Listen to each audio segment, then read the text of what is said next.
dulu ya. Harus recordnya. Ya, oke. Ya, sejauh ini kita sudah belajar bagaimana menerapkan sistem cerdas dalam pengembangan game ya. Mulai dari kita bahas di introduction, kemudian kita bahas game engine ya kan di week 2, kemudian game adaptif ya. Game adaptif di week ketiga, kemudian procedural content generator di week keempat serta pemanfaat machine learning. Oke. Nah, di week ke-6 kita mau ini ya bahas adaptif lagi ya, sesuatu yang adaptif lagi. Tapi di sini kita lebih ini ya, lebih menggarisbawahi juga pengalaman yang lebih terpersonalisasi. Oke. Nah, kalian buka PPT-nya situ. Right. Nah, ya, jadi personalisasi pengalaman pemain dengan AI dan machine learning. Ya. Jadi, apa itu definisi personalisasi dan apa yang membedakan dengan adaptif ya teman-teman ya? Personalisasi adalah suatu proses menyesuaikan elemen permainan berdasarkan preferensi, kebiasaan, dan interaksi pemain ya. Jadi game dapat memberikan konten yang lebih sesuai dengan kebiasaan kita, kebiasaan pemain ya, preferensi dan kebiasaan pemain. Oke. Hal ini hal yang wajar ya nggak cuma di game aja. Misalkan Anda ngoding di Visual Studio atau Anda ngoding menggunakan Visual Studio Code atau Sublime ya. Di situ kita punya kebiasaan mengganti tema ya, tema dark atau light gitu ya. Nah, aplikasi menyediakan suatu cara untuk membuat kita bisa membuat aplikasi itu lebih lebih enak untuk masing-masing orang. Oke, itu definisinya. Nah, dalam konteks game, beberapa elemen yang bisa dipersonalize ya, itu macam-macam ya. Ada gameplay kali ya. Pertama adalah yang paling jelas adalah gameplay. Gameplay di sini bisa macam-macam, tidak tidak hanya terkait tingkat kesulitan, difficulty, tapi yang lain dan sebagainya. Misalkan saya pernah ini ya, kalau Anda pernah main game apa bersih-bersih rumah ya, bersih-bersih rumah atau bangun bangun rumah, house flipper ya, nggak salah namanya house flipper. House flipper itu kita bisa bangun rumah atau dan bersih-bersih rumah. Nah, di sana waktu bersih-bersih itu biasanya kita juga membersihkan sarang kecoa. Oke, ada sarang kecoa. Jadi secara visual itu ada kecoanya ratusan ekor. Nah, ada orang yang nggak suka lihat visual seperti itu ya, visual kecoa begitu ya. Nah, ada opsinya nih, ada opsinya di settingnya untuk mengubah kecoa itu menjadi objek yang lain, ya menjadi objek segitiga atau objek yang tidak berubah kecoa. Nah, itu teman-teman, itu contoh elemen yang lebih terpersonalisasi selain difficulty. Oke, difficulty sendiri em, kita bisa adjust ya di Resident Evil atau Left 4 Dead. Kita bisa pilih difficulty medium, low, dan hard. Dan sambil jalan pun gamenya menawarkan DDA. Jadi misalkan Anda starting dengan level tergampang, easy. Anda di sepanjang permainan Anda jago begitu ya. Maka DDA-nya jalan. Oke, pelan-pelan difficulty-nya dinaikkan. Seperti itu teman-teman ya. Jadi eh, bentuknya seperti itu. Kemudian alur cerita ya. Jadi pilihan yang diambil pemain mempengaruhi perkembangan cerita. Nah, di game seperti Detroit Become Human, kita bisa pilih alur cerita, naratif branching. Tentunya ada konsekuensi yang diambil. Kenapa disediakan pilihan seperti itu? Mungkin memberikan pemain apa namanya rasa untuk bisa memilih dengan bebas. Saya sukanya pilihan ini, pilihan A. Mungkin orang lain sukanya pilihan B. Nah, game memberikan berbagai macam opsi, pilihan yang disesuaikan dengan eh, preferensi masing-masing. Ya, tentu saja ada ada efeknya. Ada game namanya Deus Ex, ya. Deus Ex. Coba saya tunjukkan sebentar. Pernahkah kalian main ini Ex?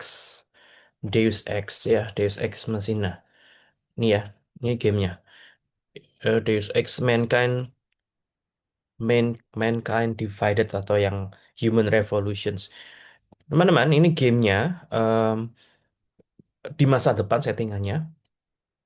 Nah, first person dan ketika menyelesaikan suatu misi, kalian bisa memilih mau frontal frontal atau diam-diam stealth.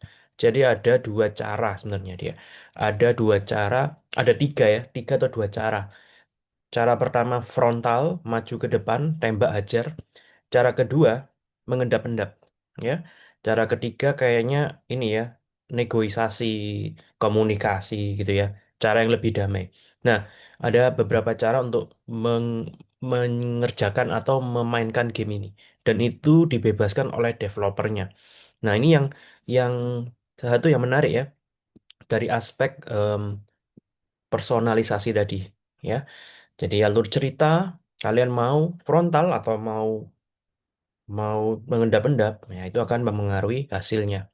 Oke, game yang kayak Hitman, ya Hitman itu jadi pemain berperan jadi pembunuh bayaran dan kalian bebas mau frontal atau diam-diam ya. Diam-diam itu artinya kalau sukses membunuh target, tapi seolah-olah targetnya terbunuh karena kecelakaan, gitu ya. Kecelakaan, maka itu skornya lebih menarik lagi. Ya gitu ya teman-teman ya. Oke, kemudian UI UX ya, of course ya, kita lebih suka mengatur UI atau HUD ya, HUD Head Up Display dari game yang kita mainkan. Karena mungkin ada orang yang kebiasaan letak tombolnya seperti ini, seperti itu, atau ada orang yang suka kebiasaan tombolnya dirubah menjadi action A, action B. Nah, harusnya game yang seperti itu memperbolehkan pengguna untuk mengatur dengan bebas kontrol dan tampilan UI UX yang ada di dalam game. Kemudian ada lagi rekomendasi konten, teman-teman ya. Rekomendasi konten itu ada di mana-mana ya. Misal ada di Netflix, Netflix pakai, ada di Amazon, ada di Tokopedia, Shopee dan seterusnya. Ya, intinya rekomendasi konten adalah merekomendasikan kepada pemain item, bisa quest, bisa event, bisa skin yang sesuai dengan gaya bermain pemain ya dengan berbagai macam cara. Oke. Nah, kita akan lihat perbedaannya dengan adaptif, teman-teman ya. Jadi di week keempat kemarin kita belajar adaptif. Nah, secara definisi berbeda ya. Kalau personalisasi, kita menyesuaikan elemen game tadi berdasarkan preferensi dan kebiasaan pemain ya. Sedangkan gameplay adaptif adalah kemampuan dari game untuk mengubah challenge di dalamnya secara otomatis sesuai dengan performa pemain. Oke. Eh, Dua-duanya ini akan sangat baik jika diterapkan pada sebuah game. Oke, jadi kita bisa memulai game dengan settingan yang kita inginkan, tapi ongoingnya selama perjalanan game itu eh, apa namanya memiliki fitur adaptif. Ya, nah personal tujuannya supaya sesuai dengan gaya bermain kita. Kita lebih enjoy karena kita terbiasa. Dan adaptif memastikan pemain tetap tidak merasa frustasi atau bosan. Ya, kita bahas nanti habis gini. Oke, contoh personalisasi adalah menyesuaikan quest, item rekomendasi, atau event in-game, ya, dan seterusnya. Kemudian gameplay adaptif itu contohnya adalah yang di Resident Evil, itu ya, dia ada dynamic difficulty adjustment kalau pemain apa namanya kalahan atau suka menangan. Nah, seperti itu teman-teman ya. Oke. Nah, mengapa penting? Mengapa kita perlu membahas ini? Membahas game yang bisa personalized dengan pemain dan game yang bisa adaptif ya. Kombinasi keduanya ini menurut teori flow theory ya, flow theory. Mungkin kalian pernah lihat diagram ini ya. Flow theory itu bilang supaya seseorang itu engage, tetap suka dan engage dan retentionnya tinggi terhadap sesuatu, yang dia mainkan ya, entah itu board game, mobile game, atau konsol atau mainan game di PC, itu adalah menjaga emosinya dia, menjaga apa ya, user experience-nya dia, menjaga user experience pemain atau emosi pemain itu berada di flow channel yang ini, area ini. Oke. Jadi kita itu goalnya, itu menurut flow theory. Artinya kalau terlalu gampang ya, ada game yang terlalu gampang to easy. Saya pernah sering sekali lihat game-game mobile yang terlalu easy, padahal bukan game bocil loh ya. Bukan game bocil, game yang cukup serius, terlalu easy, akhirnya apa namanya? Boring, uninstall. Karena sudah tidak menantang, boring. Demikian sebaliknya, kalau gamenya itu terlalu hard, yang menyebabkan frustasi, oke, ya itu akan ujung-ujungnya akan kita akan berhenti bermain. Ya kita admit, oke, saya admit saya nggak jago main ini. Ya, contoh ya, contoh Dark Souls, ya, atau game-game Souls lah, game-game Souls itu tingkat difficulty-nya minta ampun. Ya, ada orang yang push them hard so hard gitu ya. Walaupun difficult, bikin frustasi, sering banting mouse, sering banting gamepad gitu ya, karena stres, frustasi. Tapi mereka keep going gitu ya, karena ada orang yang tetap mau mempres frustasinya. Tapi lihat, tidak semua seperti itu. Ya, tidak semua seperti itu. Orang-orang yang bisa menghandle frustasinya dan itu menganggap menganggap rasa frustasinya itu menjadi sesuatu yang menyenangkan, sesuatu yang bisa di-challenge, itu anggapannya masih ada di dalam flow channel. Tapi ada orang yang em, let's say saya pulang kerja capek gitu ya, stres di tempat kerja, saya pengen main game, pengen enjoy. Nah, yang kayak begini, ketika main game yang model-model Elden Ring, ya, Black Myth Wukong, Sekiro, yang soul-soul seperti itu, malah jadi tambah stres, teman-teman ya. Model-model seperti itu. Nah, makanya penting sekali kita menjaga pemain ada di channel flow ini. Oke, nah, mengapa penting juga ya ketika kita membuat sesuatu yang terpersonalize dan adaptif ya. Yang pasti ada 5 alasan di sini ya, meningkatkan keterlibatan pemain, ya, increasing player involvement ya, keterlibatan pemain di dalam game. Genshin Impact ngasih beberapa event eksklusif yang sesuai dengan gaya bermain player. Ya, jadi Genshin Impact punya beberapa jenis gaya bermain, explorer, collector, atau fighter. Mereka akan kasih generate event yang sesuai, yang terpersonalize dengan gaya bermain. Oke. Nah, kemudian meningkatkan retensi dan loyalitas pemain ya. Apalagi game-game mobile. Oke. Game mobile itu yang freemium itu mereka dapat cuannya, dapat duitnya dari retensi dan loyalitas. Oke, mereka berusaha sedemikian rupa agar kamu tetap bermain. Minimal setiap hari login 5 menit, 10 menit main game itu. Ya, mereka berusaha jaga retensi dan loyalitas. Oke.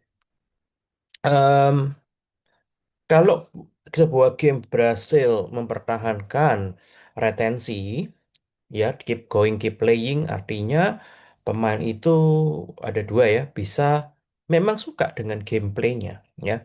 Jadi goalnya ketika pemain itu suka dengan gameplaynya yang adiktif, yang sekali lagi masih di flow channel, ya, gameplaynya adiktif, matchmakingnya balance. Kita kalau matchmaking dikasih player yang kurang lebih kemampuannya sama dengan kita, bukan dikasih yang dewa atau dikasih yang cupu sekaligus, sekalipun ya, yang menyebabkan kita menjadi boring atau frustrating, tapi kita dikasih lawan yang sepadan. Nah, game-game yang adiktif seperti ini itu membuat pemain menjadi retensinya tinggi. Kalau pemain retensinya tinggi, dia menjadi lebih loyal terhadap game itu. Lebih loyal itu dalam artian apa? Pemain mulai berani dan mau spend duitnya. Mungkin awalnya pemain tersebut spend duitnya kecil, cuman beli skin 1 biji, 2 biji ya. Tapi lama-kelamaan mereka mulai berani beli Battle Pass, ya Battle Pass bulanan atau sistem subscribe ya. Eh, saya ada mata kuliah namanya Mobile Game Programming ya di S1. Salah satu pembahasan materi di Mobile Game Programming adalah tentang monetization, ya teman-teman ya.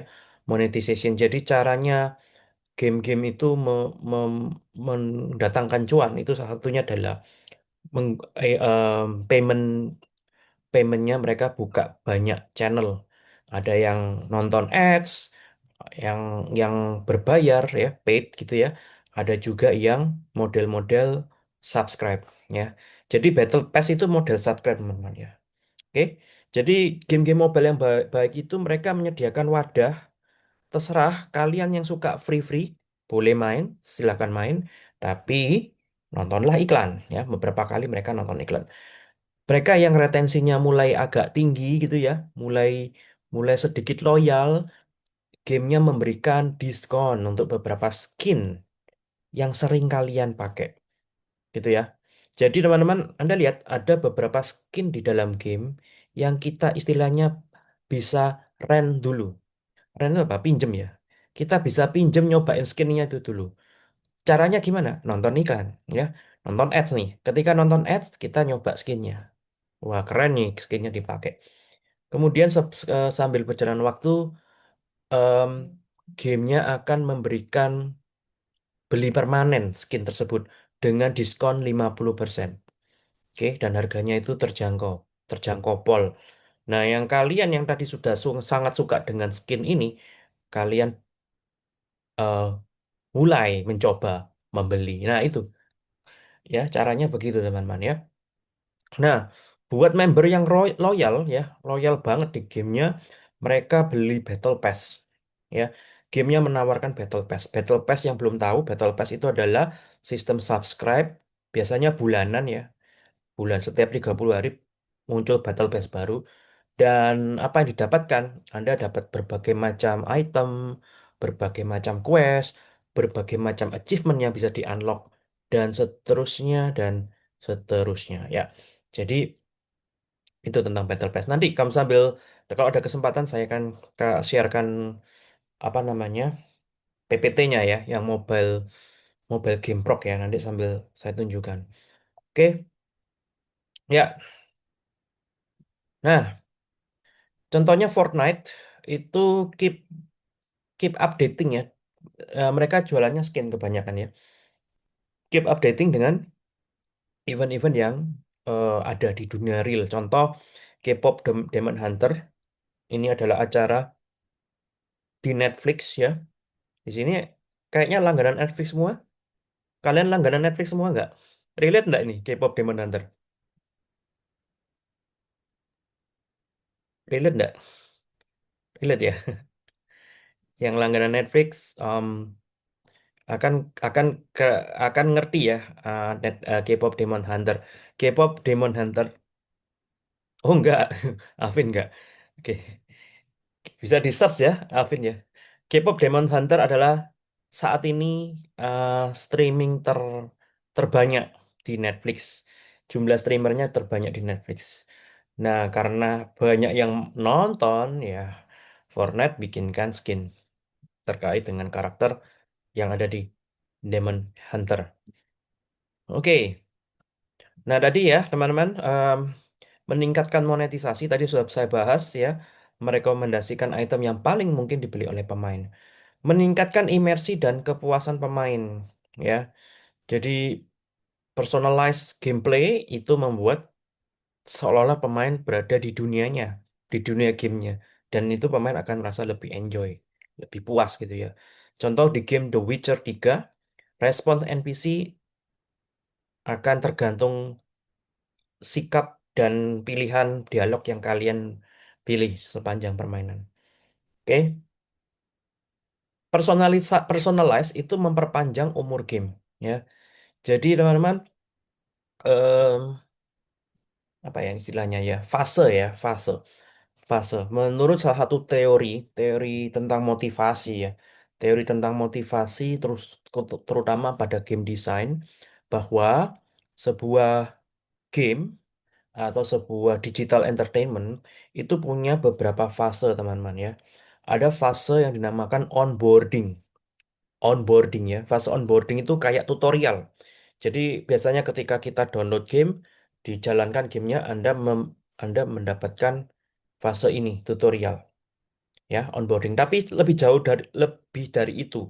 Onboarding nggak cuma sekedar tutorial, onboarding itu juga termasuk trailer, video trailer ya.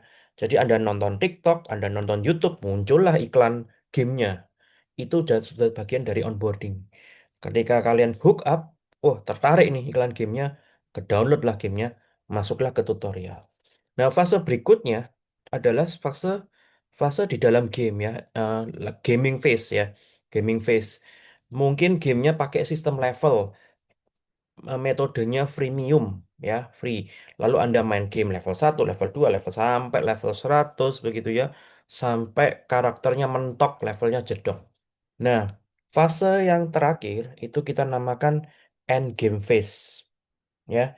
Jadi untuk game-game mobile itu yang nggak ada tamatnya. Gimana caranya bikin game ini umurnya lebih panjang ya? Karena di fase terakhir pemain itu nggak ada lagi yang dia kejar. Bosnya sudah tamat, questnya sudah selesai. Apa yang dilakukan oleh endgame ini ya? Salah satunya yang dilakukan adalah seperti di Minecraft. Oke, di Minecraft mereka punya mode mode apa istilahnya? Mode santai lah ya, mode santai which is pemain bisa nyobain mod, bisa nyobain um, quest bikinannya temen, bisa nyobain apa bangun-bangun bangunan atau ada proyek bersama gitu ya, kolaboratif proyek atau proyek pribadi. Dan game ini memberikan kesempatan kita untuk lebih kreatif di bagian end game. Seperti itu teman-teman ya. Dengan berbagai macam fitur personalize. Contoh yang kalian baca sekarang, pemain bisa install mod yang dia inginkan untuk memperpanjang umur game ya, prolong the game. Oke, itu ya tadi teman-teman ya. Jadi ada lima dan beberapa alasan mengapa game itu sebaiknya memperhatikan ini. Ya, personalize mulai dari yang saya bilang em, terkait monetisasi sampai menjaga umur game di fase end game. Nah, tekniknya sekarang. Ada beberapa teknik yang sudah kita bahas di pertemuan-pertemuan sebelumnya. Ya, pertama adalah Adaptive Difficulty Adjustment (ADA) atau yang biasa kita sebut Dynamic Difficulty Adjustment. Oke, sama aja itu ya. Adalah penyesuaian tingkat kesulitan, teman-teman ya, berdasarkan performa pemain secara real time. Jadi eh, ADA atau DDA ini dia adalah sistem yang bisa adjust difficulty secara real time ya. Sekali lagi goalnya satu, menjaga pemain tetap ada di flow channel ya, tetap engage. Oke, kita sudah bahas ini Resident Evil 4 itu kalau kalian terlalu jago, musuhnya lebih agresif, jumlahnya diperbanyak. Jika sering dead, gamenya mengurangi jumlah musuh atau mengobral ya, item heal, item potion. Oke, Left 4 Dead memperkenalkan AI Director yang akan kita sudah bahas minggu lalu ya, AI Director yang akan men-spawn jumlah zombie dan AI Director ini melihat kondisi emosi dan psikis pemain dan memberikan menaikkan dan mengurangi intensitas game di saat-saat tertentu. Oke, itu ya teman-teman ya. Nah, Mario Kart salah satu contoh ini ya, penerapan Adaptive Difficulty Adjustment itu adalah Mario Kart. Ya, Mario Kart ini terkenal dengan rubber band AI. Rubber band AI itu mirip kayak kayak rubber band ya. Rubber band itu artinya karet gelang, artinya bisa melar, bisa bisa normal atau melar begitu ya. Jadi caranya bagaimana? Em, ketika mobil Mario Kart kalian juara satu di depan sendiri, tiba-tiba Entah gimana caranya, musuhnya bisa membalap kalian. Bisa tiba-tiba ada di belakangmu. Kayak tiba-tiba dia punya apa kecepatannya bisa nambah begitu ya. Tiba-tiba dia bisa ada di depan kalian. Sorry, di belakang, nguntit kalian. Oke? Sebaliknya, kalau kalian tertinggal sangat jauh ke belakang, musuhnya akan meng-slow down, meng-slow down. Nah, behavior AI ini beberapa pro player, beberapa pemain yang player experience-nya jago itu merasa unrealistic ya karena kok kok bisa si AI-nya ini bisa ngejar gitu ya. The catch up behavior itu feel fake ya. Nah, beberapa orang pemain bilang feel fake. Nah, ada triknya. Nah, ini saya coba play.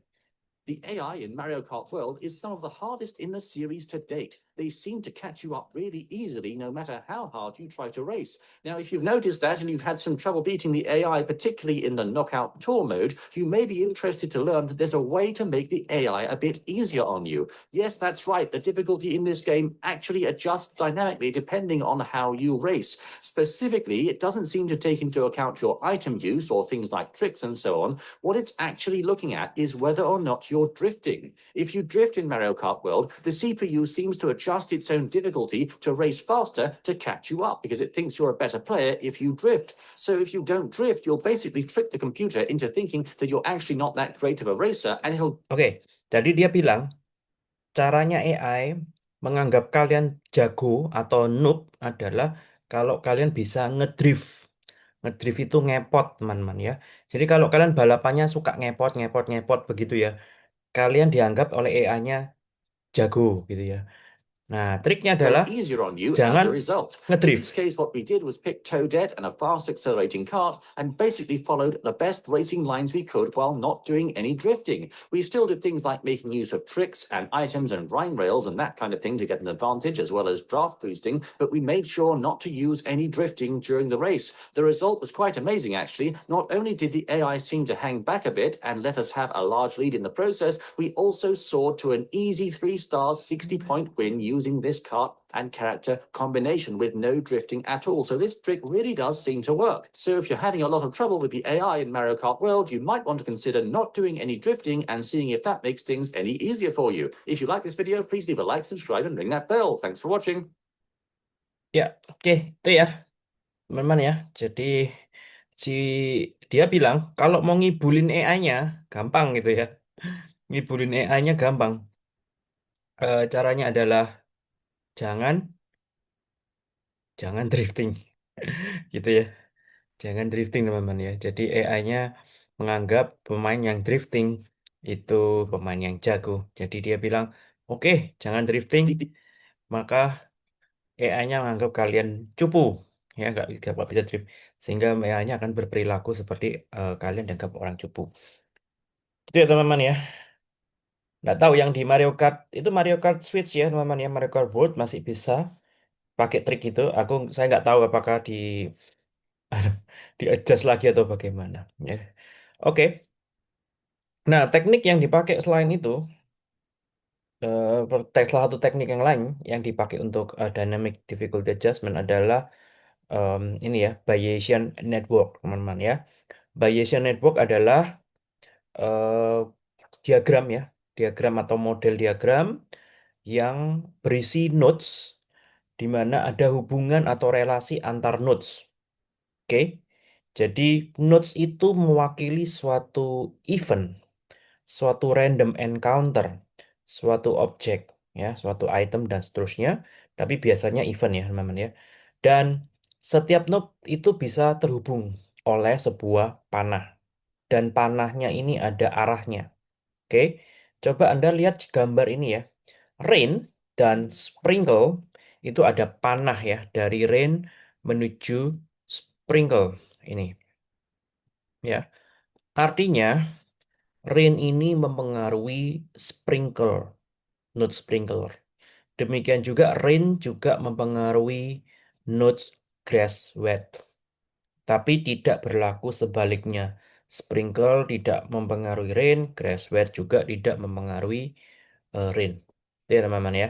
Nah, dicontohkan di sini Rain, hujan, itu ada kemungkinan hujan itu sebesar 20%, teman-teman ya. Sebesar 20%, tidak hujannya 80%. Artinya, teman-teman, Bayesian Network ini memetakan secara probabilistik apa suatu nodes ya. Suatu nodes itu bernilai true secara probabilistik itu 20%. Jadi kita hit random random number jika goes 20% below 20% ya, maka range-nya true. Nah, jika range-nya true, dia akan sending signal gitu ya. Dia akan sending signal ke sprinkler dan juga ke grass wet. Oke. Nah, di sprinkler sendiri Anda bisa lihat jika sprinklernya true, maaf, range-nya true dan sprinklernya true, maka 0,01 sprinklernya true ya. Sprinklernya 0,01 sprinklernya true dan 0,99 sprinklernya false, teman-teman. Loh, kok bisa gitu, Pak? Nah, karena logiknya adalah kalau hujan sprinklernya itu ngapain jalan itu kan? Makanya dikasih angka yang super kecil sekali. Jadi kalau terjadi hujan, probabilitas sprinkler airnya nyala itu kecil banget, teman-teman. Ya, banyakan matinya. Seperti itu, teman-teman ya. Oke, nah kalau posisi rainnya false, tidak ada hujan, maka sprinklernya ada probabilitas dia bisa nyala sendiri sebanyak 40%. Oke, jika sprinklernya nyala, alias ini true, maka akan memengaruhi nodes grass wet, rumput basah. Oke, let's say sprinklernya false, rainnya false, maka kemungkinan besar, udah bukan kemungkinan lagi nih, so pasti grasswetnya gak bakalan pernah basah. True itu artinya wet ya, teman-teman di sini ya. True di sini artinya wet, oke? Jadi grasswetnya basah alias true itu 0%, ya. Seperti itu, teman-teman ya. Salah bacanya. Grasswetnya itu basah 0%. Jadi kemungkinan rumputnya basah itu 0%. Berarti apa sebaliknya? Rumputnya adalah kering kerontang. Oke, kalau sprinklernya false, turun hujan ya, turun hujan maka kita bisa lihat nodes grasswet ini probabilitas basahnya dia adalah 80%. Kita lihat yang dua-duanya. Kalau sprinklernya nyala sekaligus hujan, maka hampir mendekati 100% grassnya pasti basah. Nah, itu ya teman-teman. Artinya, Bayesian Network ini dia membuat graphical model, membuat nodes dengan panah-panahnya yang nantinya bisa ditranslate masing-masing nodes itu bisa ditranslate memiliki namanya table, table probability. Nah, gitu ya. Jadi kenapa ini sering dipakai di EDA sebagai adaptive difficulty adjustment? Karena satu dia bisa infer hidden states ya, kayak skill level pemain. Jadi notes ini tidak perlu atau tidak Bayesian network tidak butuh inputan seberapa jago pemain, ya kan? Jadi dia tidak perlu inputan seberapa dewa atau seberapa cupu pemain. Si Bayesian network bisa membuat behavior yang berbeda karena ada nodes-nodes ya yang ke trigger yang aktif. Nah, contoh kalau kalau di game ya. Kalau di game notes-nya itu misalnya apa? Misalkan event death, pemain tewas. Pemain tewas ya, pemain tewas. Kemudian apa lagi ya? Kehabisan ammo ya. Pemain kehabisan amunisi. Oke, pemain tewas, pemain kehabisan amunisi, pemain count death-nya sudah 20 kali ya, dan seterusnya dan seterusnya ya. Jadi itu notes-notes yang ada di dalam Bayesian Network yang sudah dimodelkan oleh si gamenya. Jadi kalau salah satu nodes aktif, probability-nya jalan, dia akan secara langsung mengaktifkan next next nodes-nya. Sehingga otomatis next nodes-nya, contoh next nodes-nya yang diaktifkan adalah menurunkan level atau kemampuan zombie, menurunkan movementnya zombie, menurunkan nyawanya zombie. Atau sebaliknya ada nodes namanya meningkatkan nyawanya zombie, meningkatkan jumlah zombie yang spawn. Ya, increasing zombie spawn dan seterusnya. Jadi nodes yang beraneka ragam itu akan ke-trigger gara-gara ulah pemain. Entah dia banyak matinya atau entah dia terlalu lamban ya, terlalu lamban bergerak, banyak matinya dan seterusnya. Ini semua akan mempengaruhi Bayesian network untuk menghasilkan nodes-nodes yang dynamic difficulty adjustment-nya jalan ya. Seperti tadi mengurangi jumlah zombie, menaikkan jumlah zombie dan seterusnya. Ini ya teman-teman ya, Bayesian network. Nah, selain Bayesian network kita juga sempat bahas minggu lalu menggunakan reinforcement learning. Ya, reinforcement learning adalah cabang dari machine learning yang ada agent berperan di sana. Agentnya kita latih melawan dirinya sendiri dan kita kasih reward and punishment. Ya, kita kasih reward and punishment untuk berlatih ini apa namanya? Berlatih melawan dirinya sendiri. Beberapa iterasi. Oke. Em, nah, ternyata reinforcement learning bisa dipakai untuk apa namanya? Bisa dipakai untuk DDA, Dynamic Difficulty Adjustment. Oke. Caranya bagaimana? Caranya adalah si agent akan diberi reward atau penalti jika pemain pemain lawan manusia maksud saya. Kalau lawan manusia nih, pemain manusianya terkena hit di bawah nyawanya di bawah 40% atau di bawah 50%. Oke, jadi kalau hit dan apa namanya AI agentnya sempat hit lagi sehingga nyawa pemain manusia di bawah 50 atau 40%, maka dia dapat kena penalti. Nah, kalau kena penalti, si enemy-nya ini akan hold up ya, mundur-mundur gitu ya, defense aja ya, memberikan kalian kesempatan untuk menyerang balik. Seperti itu teman-teman ya. Dan ini sangat dynamic dan real time. Jadi sangat dynamic dan real time apa namanya pemberian reward dan punishment dalam gamenya. Sehingga ketika dimainkan, pemain akan menghadapi AI yang more or less difficulty-nya sepadan dengan si pemain. Oke, kalau Anda interest membaca papernya, itu bisa ada di sini ya, di ACM, Reinforcement Learning for Dynamic Difficulty Adjustment, teman-teman ya. The goal is maintain balance, ensuring bla bla bla. We propose fighting game ya. Jadi uji cobanya di fighting gamenya to create, nah goalnya ini ya, to create an opponent that match the player skill level. We propose a reward function that leads the player to have similar relative skill to his opponent.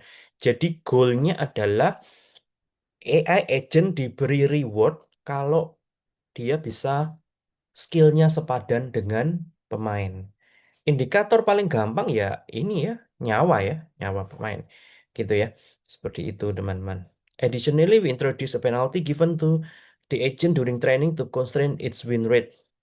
Therefore, creating an opponent that is not too weak, not too strong. We also explore regulation technique to improve the agent performance and adaptability. Visio bla bla bla, handle bla bla bla. Nah, ini teman-teman ya. Sebenarnya nih ada beberapa paper ya. Nanti Anda bisa cek di ini ya. Cek di mana ini? Di Tiago, ini nama biasanya ya sama-sama Tiagonya ini. Mungkin beda sih. Oke. Oke, ini mungkin paper yang lain ya. Jadi ini sebenarnya ada beberapa paper teman-teman ya. Ada beberapa paper yang bahas ini. Dari penulis yang sama ya. Nanti tinggal di Google. Oke, itu ya. Untuk dynamic difficulty adjustment menggunakan reinforcement learning. Oke. Yang kedua, tekniknya selain kita urusan dengan dynamic difficulty, adalah AI driven PCG. Kita udah bahas ya di materi PCG, pembuatan konten dinamis. Oke, kita sudah bahas minggu lalu ini. Tujuannya untuk menciptakan karakter, dunia, level, quest, item, dan sebagainya. Minecraft menggunakan Perlin Noise untuk generatornya. No Man's Sky yang menghasilkan 18 triliun planet menggunakan algoritma prosedural, ya, eh, menggunakan reinforcement learning juga. Kemudian game-game roguelike, Spelunky, Hades, Binding of Isaac itu mengenerate level yang acak juga setiap kali kita bermain. Oke. Nah, teknik yang dipakai di procedural content generation ada banyak ya, kita sempat bahas beberapa kemarin. Nah, ini ada juga yang pakai Markov chains, teman-teman ya. Markov chains ini adalah model matematika yang menunjukkan rangkaian event yang sifatnya probabilistik ya. Sesuatu yang probabilistik ya itu terlihat lebih natural ya, terlihat lebih natural dibandingkan yang deterministik, teman-teman ya. Jadi Markov chain ini dipakai untuk memprediksi dan bereaksi terhadap performa pemain saat ini. Jadi Markov chain ini dia tidak melihat masa lalu, dia tidak menyimpan state sebelumnya, tapi dia memprediksi kamu habis ini akan seperti apa. Oke. Ada nggak contohnya? Oh, saya nggak punya contohnya. Jadi let's say kamu hmm, kena hit ya, game fighting nih ya, kena hit, maka AI-nya akan melakukan apa setelah itu? Ya, akan bertahan, melompat dan seterusnya. Oke. Nah, Markov chain itu biasanya ada node juga sama seperti sebelumnya, seperti Bayesian dia punya node ya, punya node seperti ini. Ya, kalau ini juga ceritanya sama ya, kaitannya dengan cuaca tadi. Nah, Anda lihat ada angka 0,8, artinya 0,8% eh, jika sunny, ya kan? Jika kondisinya sunny 80%, state-nya akan sunny ya. State-nya akan pakai yang sunny. 80% state-nya akan sunny. Ada hanya chance 10% state-nya berubah menjadi cloudy, ada 10% juga state-nya berubah menjadi rainy.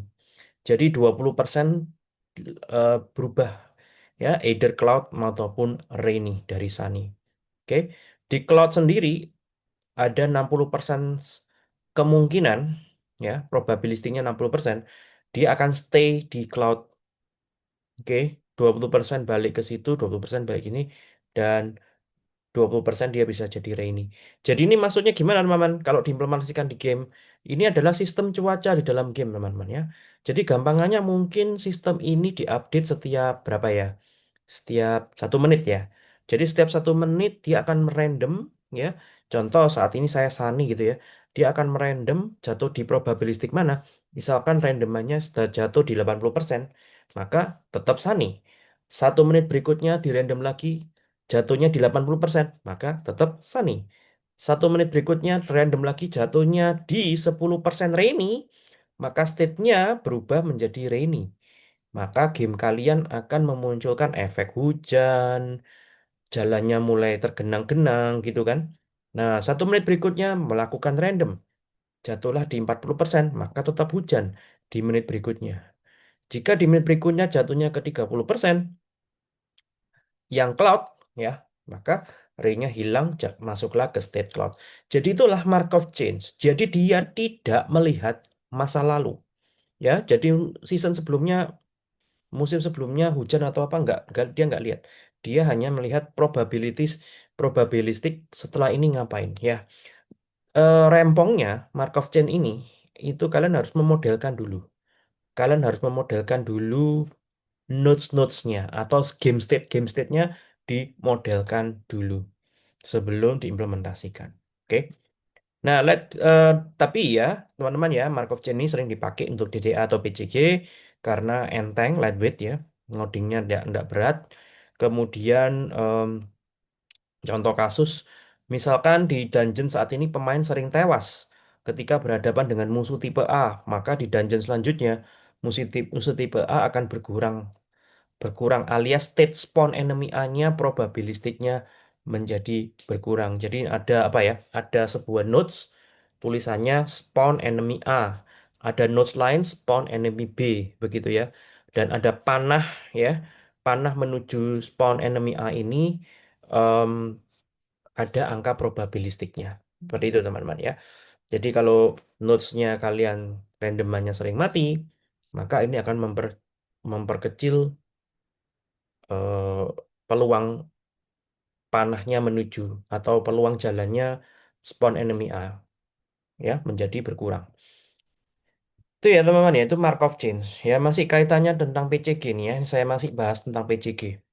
Sebelumnya tadi di awal saya bahas yang apa itu ADA, Adaptive Difficulty Adjustment. Yang di bagian kedua ini saya bahas tentang PCG. Nah, berikutnya GAN, Generative Adversarial Network, GANS. GANS ini algoritma mesin learning juga ya, diintroduce oleh Ian Goodfellow tahun 2014. Em, tahu Midjourney nggak? Ya, Midjourney itu pakai GAN teman-teman untuk mengenerate gambar ya. Biasanya GAN ini untuk mengenerate gambar, teman-teman ya. Oke, tujuan dari GAN ini adalah mengenerate data yang looks similar to real data. Jadi ada kunci di situ ya, looks similar to real data. Loh Pak, kenapa kok nggak similar? Loh, kalau similar kan one on one ya, pixel per pixel kan. Ya ini nggak. Ini dia generate similar real data. For example, realistic image, texture, environment, or even human face. Makanya GAN ini sangat jagoan untuk generate gambar. Oke. Nah, cara kerjanya ya. Teman-teman nanti saya akan bahas GANs ini setelah UTS ya. Setelah UTS ada materi khusus tentang GANs dan Anda ada tugas di situ nanti ya di bagian itu. Nah, cara kerjanya sekarang ya, biar generative adversarial networks ini memiliki dua network neural network yang saling bersaing satu sama lain. Oke, satu disebut discriminator, oke, yang satu disebut generator. Tugasnya discriminator adalah mengidentifikasi hasil buatan generator, apakah true atau fake. Let's say ya, jobnya adalah tolong gambarkan kucing, generate image of cats. Maka generator akan mengenerate gambar kucing yang looks similar dan si diskriminator lihat gambarnya si generator, si kucing generatan tadi, dia juga punya gambar original kucingnya. Dia akan mulai melakukan komparasi. Oke, jika diskriminator bilang fake, maka si generator akan memperbarui kembali cara kerjanya dia ya dengan data kucing yang lain yang lebih real. Nah, ini dilakukan terus-menerus. Oke. Dan goalnya,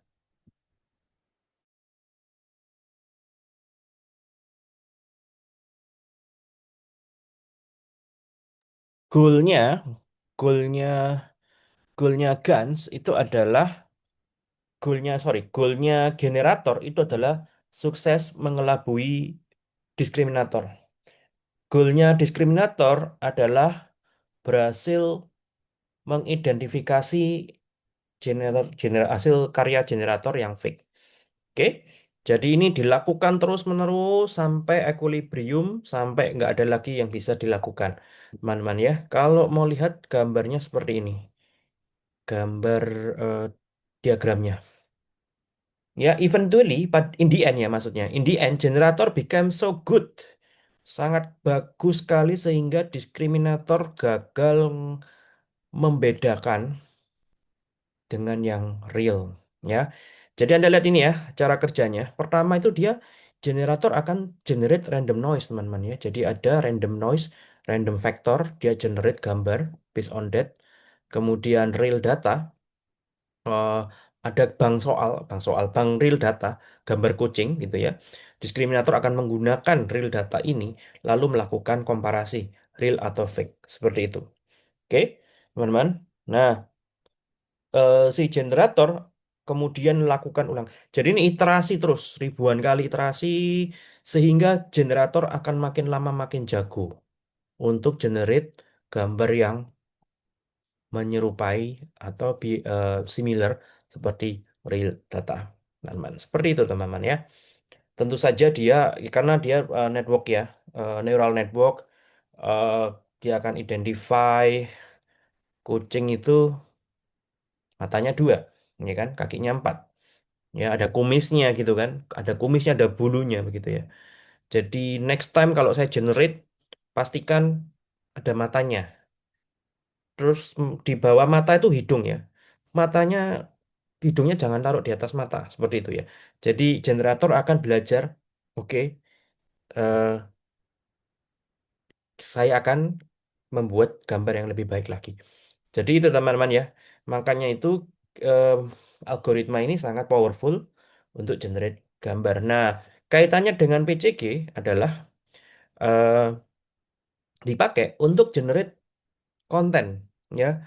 Bisa generate tekstur, bisa juga generate yang lain, ya aset yang lain. Nah, yang ketiga adalah player profiling and behavior prediction.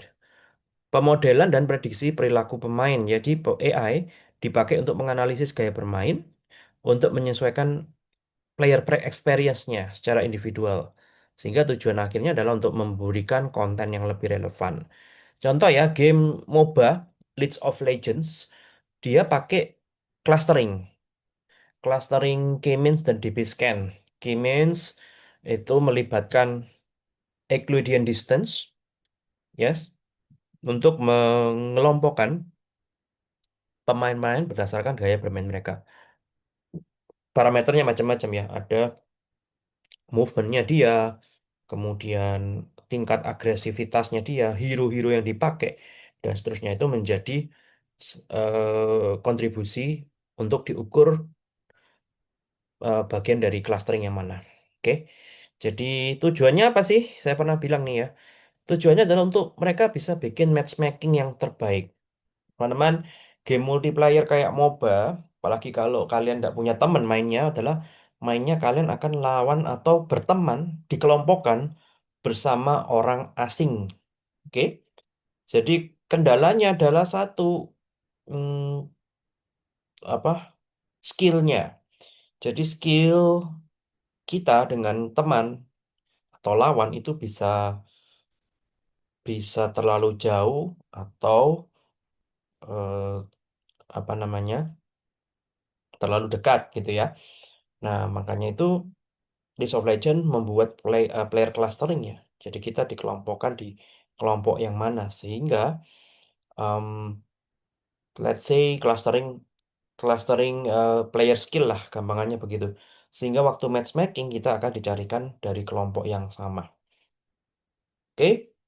Kemudian di Elder Scroll 5 Skyrim, game populer banget ini, ada yang namanya Radiant AI ya.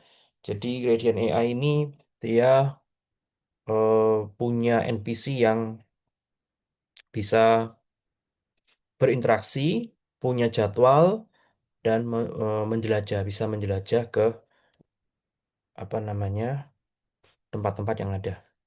In The Elder Scrolls IV Oblivion, Bethesda changed how NPCs behaved using a system called Radiant AI.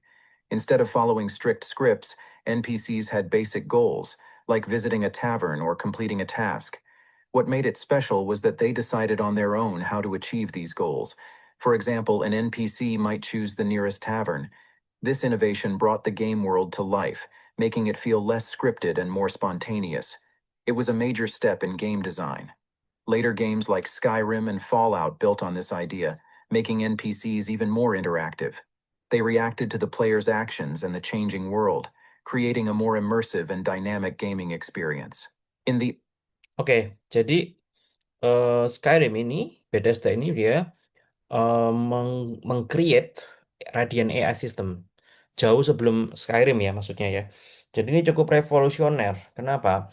Dulu NPC itu scripted teman-teman ya. Kita punya skripnya, dia stay di suatu tempat, ada animasi sederhana, kemudian kalau diajak ngomong dialognya seperti itu. Nah, kalau AI-nya Elder Scroll ini, si NPC itu punya kayak jadwal atau rutinitas. Jam 7 kemana, jam 10 kemana, dan seterusnya, dan seterusnya.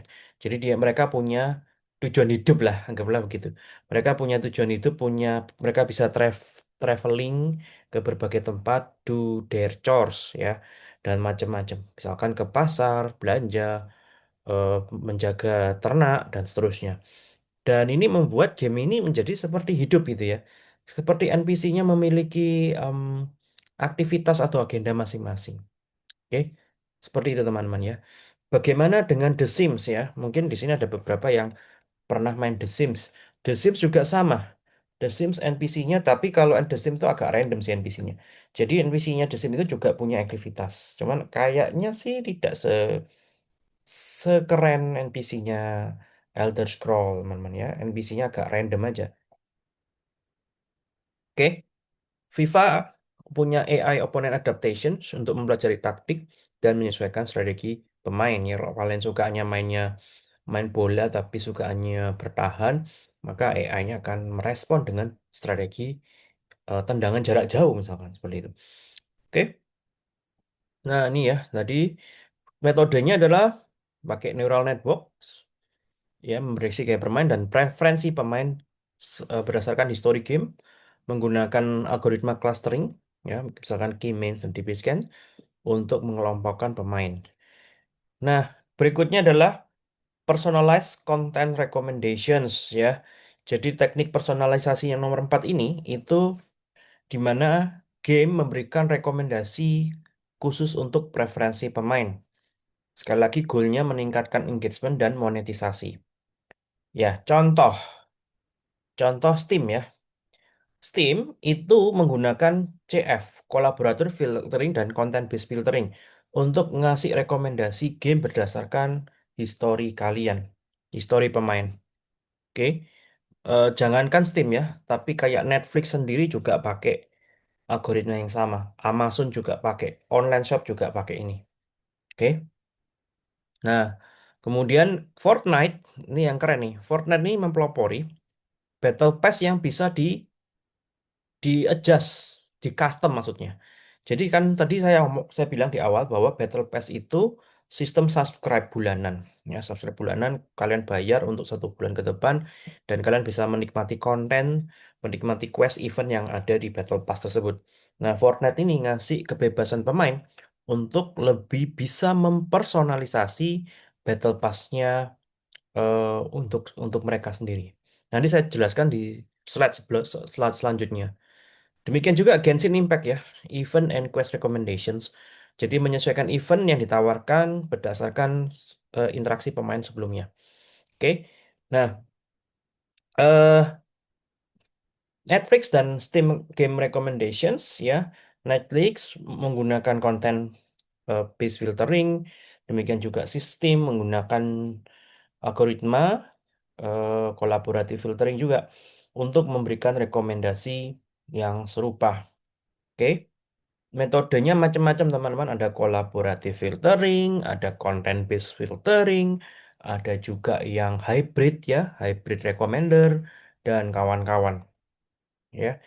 Itu sebelum era machine learning ya. Nah, setelah era machine learning muncullah neural network ya, muncullah deep learning di mana eh, prediksinya lebih lebih akurat ya.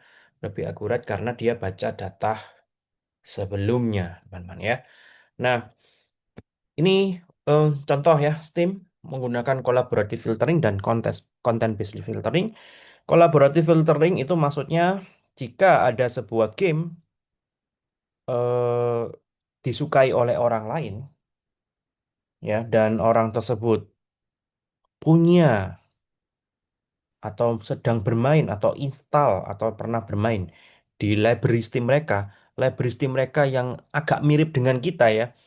Jadi isi game yang dimainkan tuh mirip-mirip dengan kita. Oke, misalkan saya suka game simulasi. Ada orang yang sukanya game simulasi juga nih, yang mirip dengan kita. Maka ada beberapa game yang dimainkan oleh orang itu yang saya belum pernah main akan muncul sebagai rekomendasi di tempat saya. Karena logiknya adalah kalian berdua mirip, game kesukaan gamenya mirip, ada kemungkinan besar kamu bakal suka item game yang ini, suka game yang ini. Maka game tersebut direkomendasikan. Oke, itu kolaboratif filtering ya. Content based filtering adalah game yang ditawarkan kepada user karena user suka dengan suatu game secara konten, game lain juga memiliki konten yang sama, maka game tersebut direkomendasikan. Ya, misalkan contoh saya suka game game balapan deh ya, saya suka game balapan, maka kecenderungannya ada game-game balapan lain yang ikutan direkomendasikan ke saya. Tentunya dengan lebih spesifik lagi ya. Nah, ini adalah contoh Battle Pass-nya Fortnite, tapi eh, tampilannya nggak harus selalu seperti ini, karena setiap bulan berubah-ubah ya tampilannya ya. Nah, di Battle Pass-nya Fortnite ini, pemain bisa bebas memilih reward yang akan mereka kejar. Jadi Battle Pass itu teman-teman sistemnya kita unlock unlock unlock setiap minggu setiap hari begitu ya, sampai goalnya di akhir kita mendapatkan reward reward final yang keren gitu ya. Nah, reward finalnya ini kita bisa pilih, kita bisa adjust. Kemudian selama permainan Battle Pass ada jenis-jenis game yang bisa dimainkan ya. Teman-teman kalau main Fortnite itu modenya banyak ya. Modenya nggak cuma satu. Ada mode yang disukai oleh solo player. Ada mode yang mengharuskan kalian bikin tim dengan orang lain. Dan seterusnya dan seterusnya. Tentunya ada mode yang disukai oleh orang A, orang B, dan setiap orang mungkin punya preferensi yang berbeda-beda. Nah, di sini kita bisa adjust juga. Oke, kemudian ada skin, kemudian ada passing ya. Uh, Progress feels steady for casual and grinders alike. Jadi apa namanya progresnya bisa di-adjust mau casual atau lebih sering grinding gitu ya, lebih sering dimainkan. Oke, NLP ya juga dipakai untuk teknik personalisasi dalam game, merespon dengan dialog yang lebih alami dan dinamis, tujuannya untuk memberikan imersi, komunikasi yang lebih realistik. Nanti setelah UTS ada week khusus untuk bahas NLP. Kayaknya langsung sih week 8 itu. Kita langsung bahas tentang NLP in game ya. Adaptive Storytelling and Narrative AI ya. Artinya apa? Cerita di dalam game berubah secara dynamic based on player decision, based on player interaction. Detroit Become Human contohnya. Jadi sepanjang permainan Anda akan harus memilih keputusan sulit ya. Atau Last of Us juga sama ya. Jadi memilih beberapa keputusan sulit ya, dan ini menentukan endingnya. NPC Elder Scroll juga merespon pemain berdasarkan tindakan sebelumnya. Nah, contoh yang tadi sudah kita bahas ya. Elder Scrolls 5 Skyrim Radiant-nya dengan Radiant AI-nya, Cyberpunk 2077 itu dia punya icon ya, teman-teman ya. Dia punya icon ketika kita berdialog dengan NPC di situ. Ada beberapa icon pilihan dialog yang bisa muncul kalau apa namanya kita berhasil menyesuaikan diri dengan requirement-nya, berhasil memenuhi requirement-nya. Oke, contohnya itu ada di website ini. Bentar ya, saya coba bukain. Oke, Cyberpunk 2077 dialog icon ya, bla bla bla. Jadi dia bilang Cyberpunk itu kok nggak keluar gambarnya nih. Nah, ini ya, ini namanya dialog icon, teman-teman. Ketika ngobrol sama NPC, ada pilihan dialog. Ya, kalau gold itu artinya lanjut ke progressing in quest, ya, progressing in main story. Ya, kalau yang biru ini filler-filler aja, gitu ya, tidak progressing main story. Nah, ini juga sama. Cuman ada beberapa dialog yang punya icon ya. Ini contohnya nih. Ada iconnya. Jadi kalau kalian pilih ini, Ini ada hubungannya dengan icon ini. Oke, apa itu icon-iconnya? Nah, kayak gini.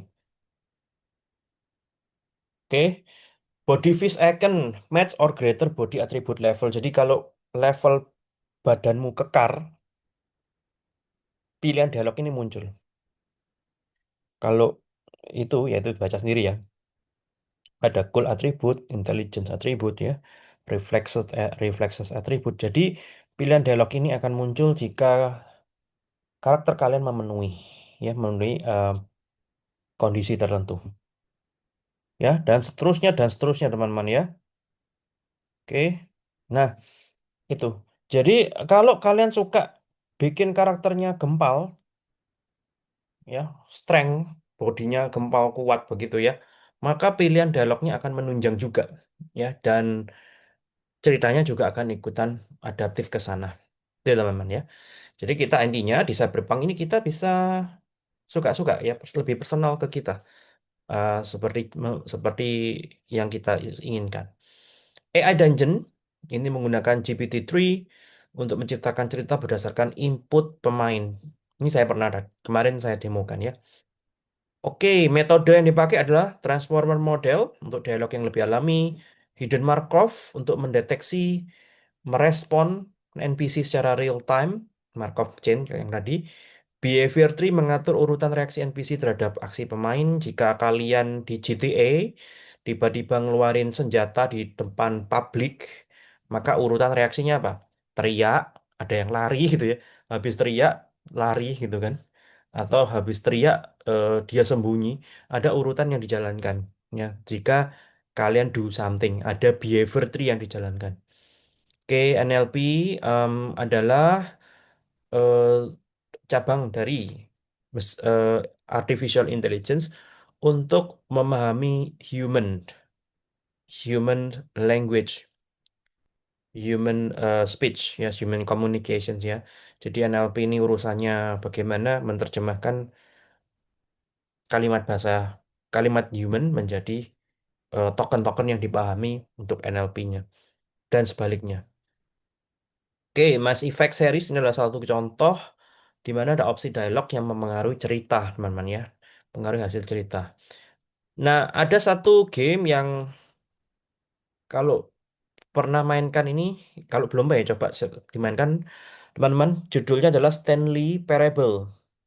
Stanley Parable ini punya 46 ending yang versi deluxe ya. Kalau game originalnya cuma 19 ending, teman-teman ya. Yang versi deluxe-nya 46 ending. Nah, ini adalah diagram gimana cara dapetin semua endingnya. Endingnya itu yang warna kuning, teman-teman ya. Ada berapa nih? Tuh, agak apa? Tapi ada beberapa yang kembar sih. Kita nggak bisa ngitung dari situnya. Jadi intinya di warna kuning ini adalah ending-endingnya. Dan ini adalah urutan-urutan kalian harus ngapain untuk mendapatkan ending tersebut. Ya, jadi jadi cukup seru untuk mendapatkan 46 ending itu tidak mudah gitu ya, teman-teman ya. Jadi kalian main game ini kalau belum pernah main coba nonton YouTube trailernya atau YouTube gameplaynya. Cukup aneh gamenya tapi fun-fun aja teman-teman ya. Oke, Stanley Parable dengan 46 different endings. Oke, eh ketujuh, teknik personalized dengan AI dalam game itu membuat atau memodelkan persona. Persona di dalam game. Teman-teman, apa itu persona? Seperti halnya personanya di HCI, Human Computer Interactions, UI UX ya. Biasanya kita belajar UI UX, which is kita harus bikin persona dulu. Sama ceritanya, persona itu adalah menggambarkan sikap, sifat, tujuan hidup, moto gitu ya dari seorang NPC, non-playable karakter ya. Dengan mendevelop persona, kita bisa nge-create karakter yang realistik, teman-teman.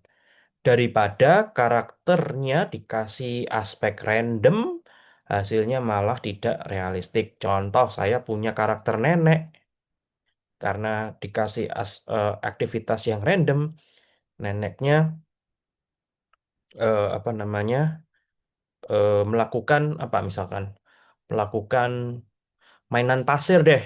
Neneknya ke taman main pasir kayak bocil gitu ya. Nah kan unrealistik ya. Kenapa demikian? Karena si NPC nenek ini dikasih sesuatu yang acak sudah dilempar yang acak. Jadi tidak sesuai persona. Jadi persona itu adalah kita memberikan em, jalan cerita, memberikan apa ya biodata, data diri ya selengkap-lengkapnya kepada NPC. Sehingga NPC ini memiliki kepribadian sintetis, kebiasaan juga dan respon yang unik sehingga gamenya menjadi lebih realistik, lebih alami. Oke, AI yang mengenali tipe pemain, casual, hardcore, explore, achiever, serta menyesuaikan gameplay sesuai dengan gaya mereka. Nah, ini nanti kalau oke, let's say kalian casual, maka NPC yang NPC-nya akan bereaksi berbeda. Oke, tujuannya adalah meningkatkan realisme, membuat NPC bisa menyesuaikan interaksi dengan pemain, memberikan pengalaman bermain yang lebih unik dan adaptif. Sebagai contoh ya, ada contohnya nggak ya? Habis gini. Sebagai contoh, ada NPC itu yang personanya dia penakut gitu ya, personanya dia penakut.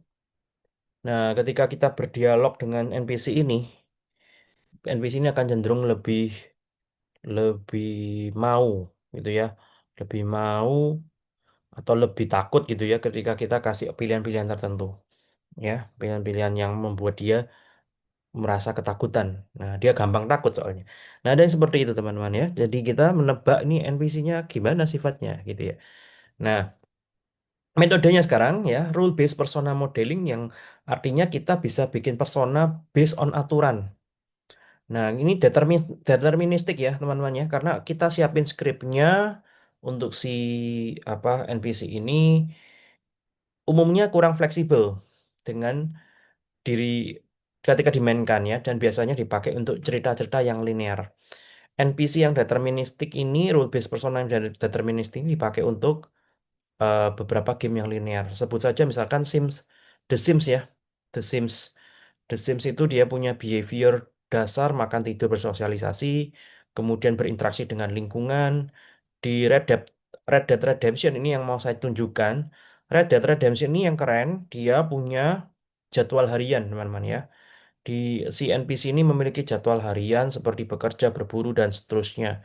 Serta NPC ini bereaksi terhadap tindakan pemain. Nah, ini ya. Jadi personanya di-develop, diberikan kebiasaan dan rutinitas yang diikuti. Nah, mari kita lihat contoh ini Red Dead Redemption. Jadi ada pemain Red Dead Redemption ini ada pemain yang mengikuti mengikuti jadwal yang nganggur aja sih.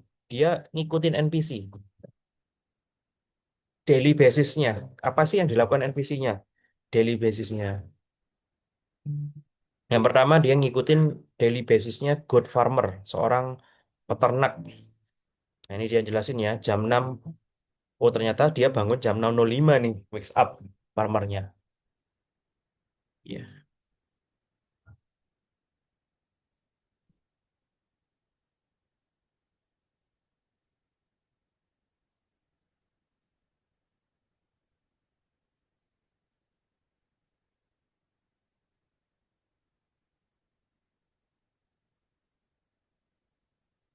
Jam 6.15 baca paper, baca koran.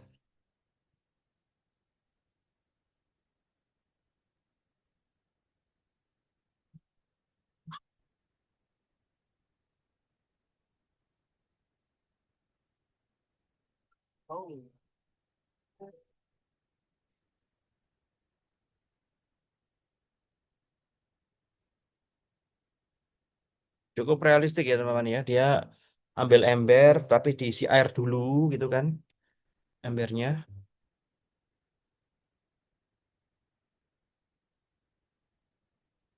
Embernya kemudian dipakai untuk memberi minum ternaknya.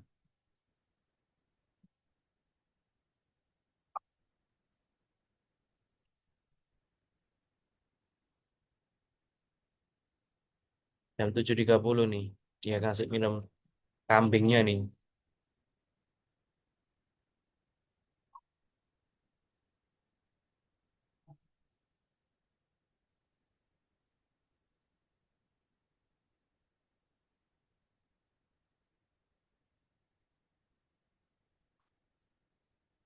dan 25 repair defense. The sync size. Never know that. Also, remember to watch that notification bell.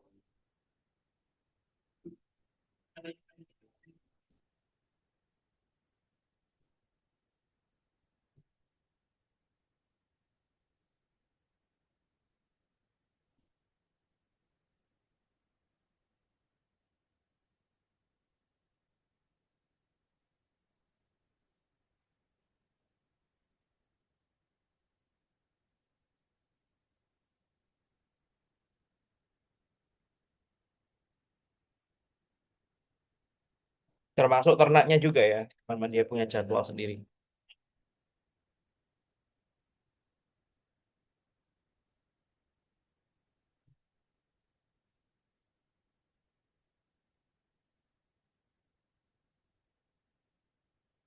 Cleanse the goat pen. Jadi ini aktivitas berikutnya membersihkan kandang kambing.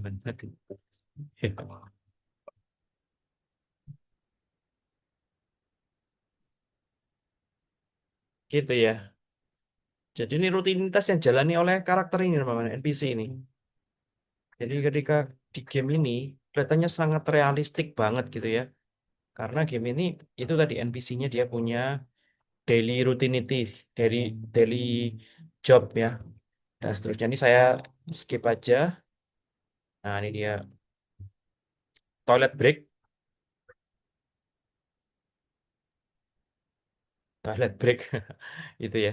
Jadi di game Red Dead Redemption setiap NPC maksud saya, setiap NPC punya persona masing-masing. Dan ini yang bikin gamenya menjadi sangat realistik teman-teman ya. Oke,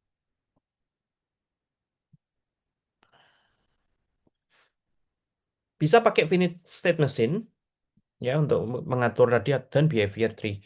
Jadi untuk metode personalnya bisa menggunakan yang paling sederhana pakai finite state machine. Oke, kemudian pembuatan persona berikutnya bisa menggunakan data driven ya atau machine learning.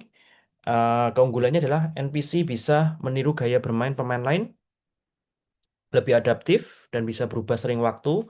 Jadi nggak melulu ngasih makan kambing gitu ya. Tergantung kondisi kotanya lagi apa atau kondisi apa istilahnya.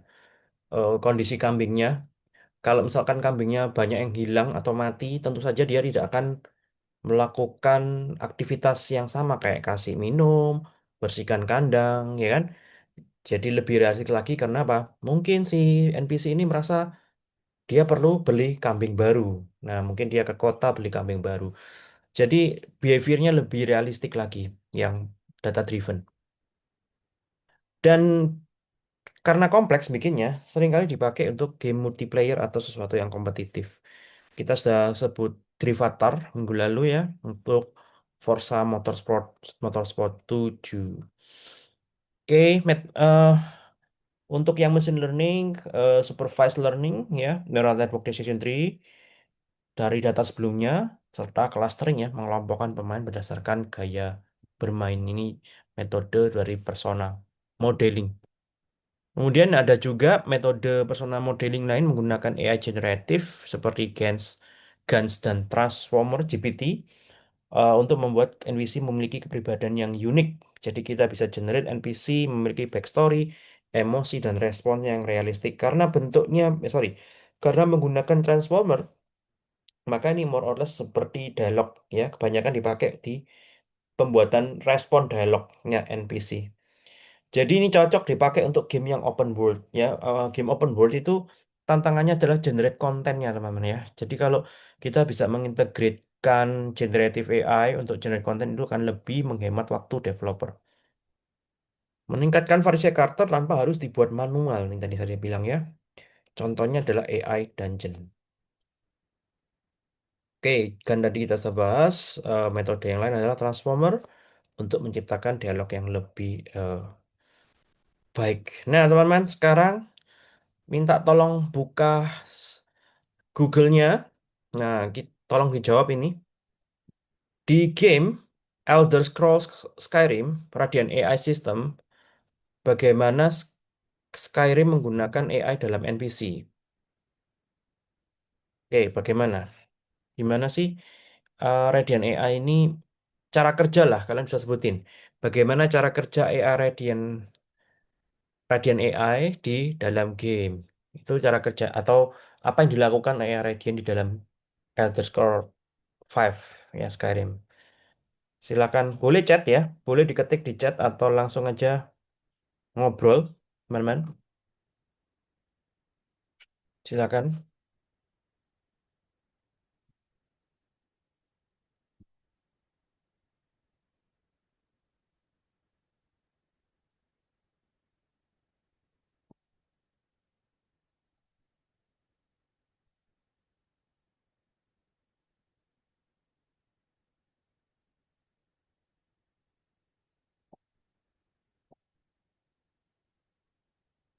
Oke, ada yang bisa bantu menjawab di sini? AI Radiant-nya Skyrim itu gimana sih? Gitu ya.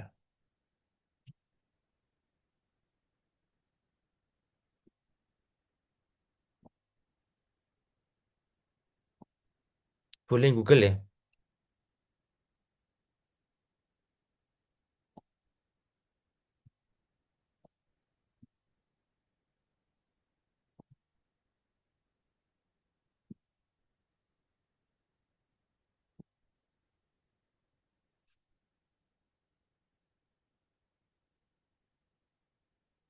Cindy Yulinda ya.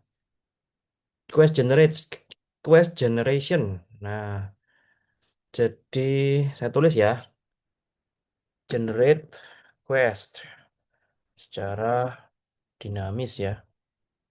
Secara dinamis depends on players interaction ya, interactions ya. Jadi generate quest secara dynamic. Kalau pemain kalian berhasil bunuh dragon, maka akan muncul quest A, B, C dan seterusnya. Orang yang main quest Pemain yang main Skyrim itu questnya itu quest intinya sama, tapi side questnya itu beda-beda teman ya. Nggak ada yang sama gitu ya. Karena ada generic dynamic. Oke, selain itu, selain quest apalagi? ER Radiant. Ensure the game is played differently every time. Ya, betul ya. Jadi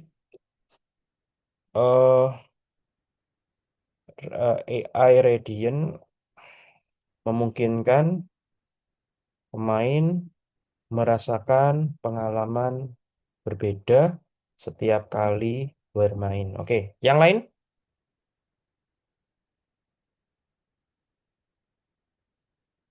boleh di chat,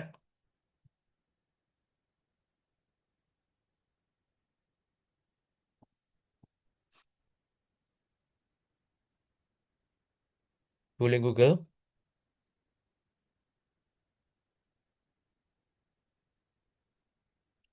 Mungkin Vincent mau menjawab.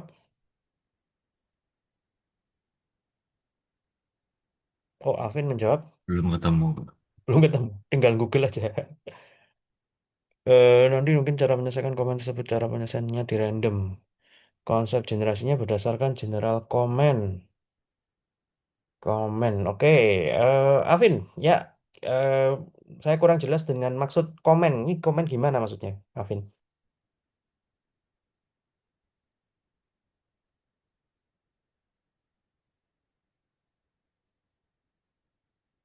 Perintah.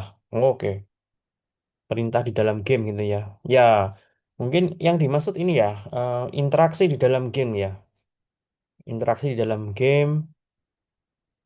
eh di Skyrim kita bisa nyuri item gitu ya.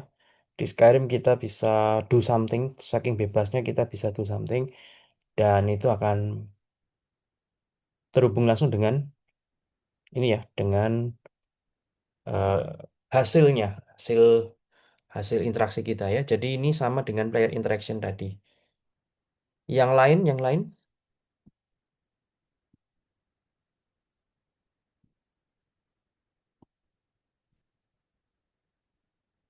yang lain.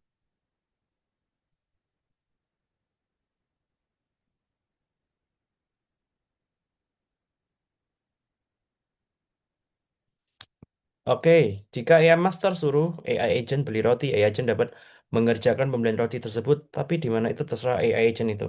Ya, tadi ya di video YouTube tadi, NPC punya punya ini ya, punya rutinitas. Jadi red NPC memiliki memiliki rutinitas atau jadwal kegiatan dan NPC juga memiliki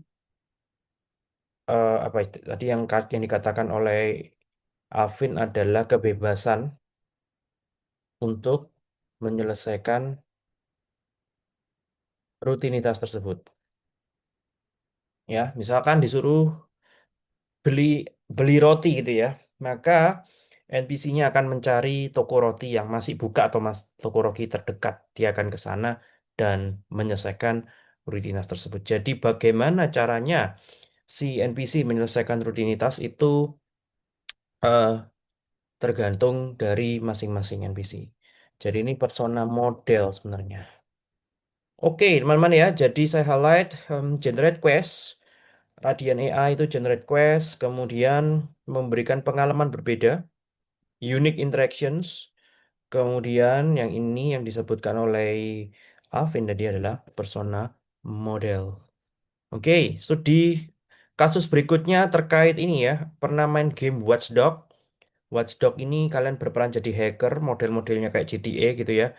Eh apa namanya? Kita punya device namanya profiler, teman-teman ya.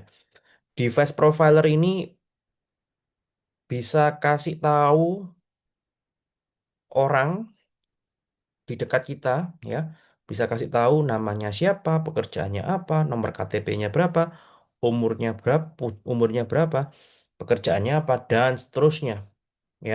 Ini Watchdog ya, walaupun ngayal cukup seru dimainkan. Jadi lewat HP dia bisa ngehack seisi kota lah dan bisa profiling siapapun yang lewat gitu ya. Itu Watchdog.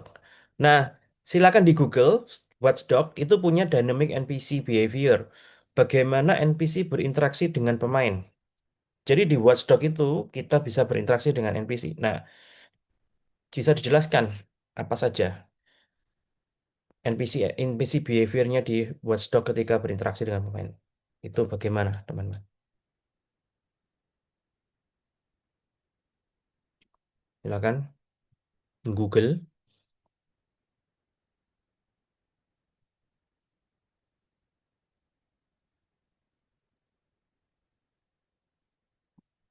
Nanti yang ini nomor 3 saya minta siapa ya? Nomor yang Open AI ini eh, David dan Eric ya yang jawab ya. Yang nomor 3 ini David dan Eric. Oke, yang Watchdog Vincent sama Rian. Ya, lagi nyari Pak. Bentar. Oke, silakan Google Google, boleh Google.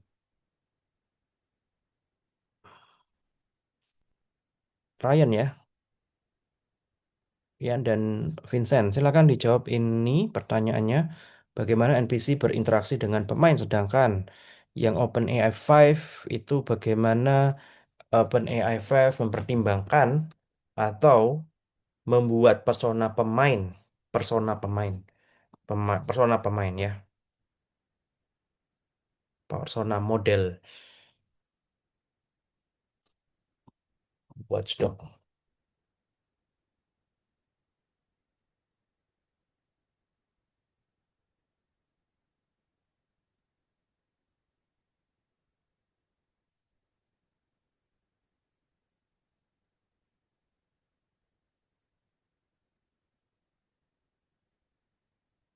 Genrenya open world, action adventure, game third person, develop oleh Ubisoft, sequel bla bla bla. Genrenya open world, action adventure, third person shooter, non-linear gameplay. Itu ya teman-teman ya. Jadi yang belum pernah main Watch Dogs kurang lebih seperti itu. Stealth ada aspek stealthnya, terus hacker, bisa navigate dunianya pakai kaki atau pakai kendaraan ya kayak GTA sebenarnya ya. Terus bisa nembak, kemudian punya bisa parkour. The player can use different method to approach the game mission, choosing between aggressive ya atau sebaliknya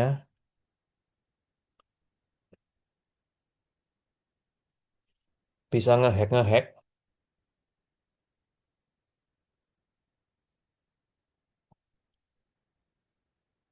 ya dan seterusnya. Baik, sambil ini ya Erik dan David ya mungkin bisa menjawab, boleh menjawab yang ini. OpenAI 5.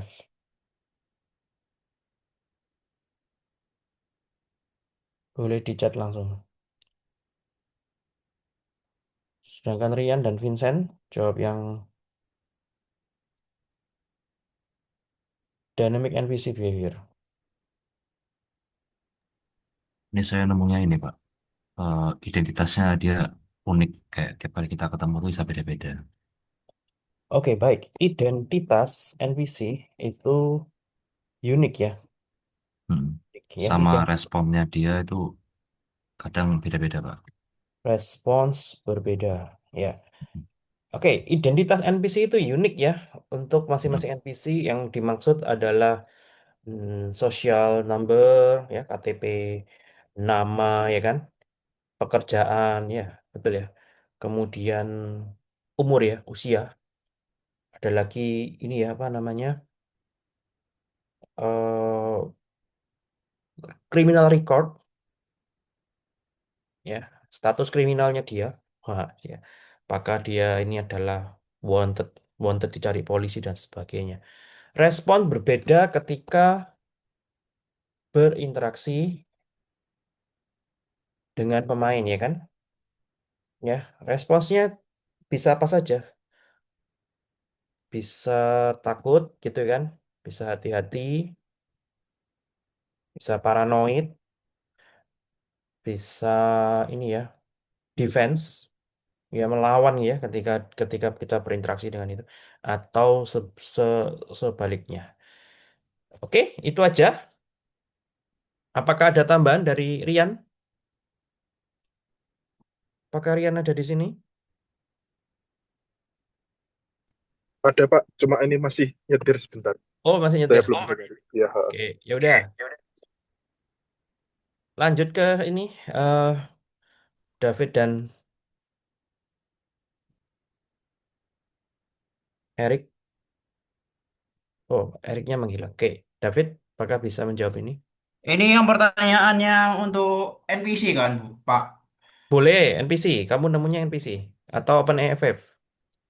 Oke, jadi kalau untuk berinteraksi, kalau NPC itu berinteraksi dengan user itu mengetahui playernya, itu aksinya kayak gimana. Jadi kayak contohnya itu mengetahui playernya nih kan, kayak em, akan ada, kadang-kadang kan NPC kan suka nanya-nanya player ya kan. Itu Mm-mm. itu membuat kayak choice sesuai playernya tersebut. Oke, yang dimaksud David yang ini ya, Watchdog ya? Yang Watchdog ini ya? Atau in general? In Yang general dimaksud? sih, Pak. Oh, in general. Oke, oke. Ya, NPC yang dimaksud oleh David adalah NPC yang investigatif ya. Jadi biasanya kita tanya ya, tapi kadang ada beberapa NPC yang bertanya balik dan Anda merespon. Biasanya sih game-game RPG itu kan satu arah ya, kita tanya lalu NPC merespon. Tapi ada kalanya mereka bertanya balik ya, bertanya balik untuk bukan cuma sekedar kosmetik ya, estetik ya, tapi ada kadang-kala mempengaruhi jalan cerita. Kalau OpenAI 5 bagaimana?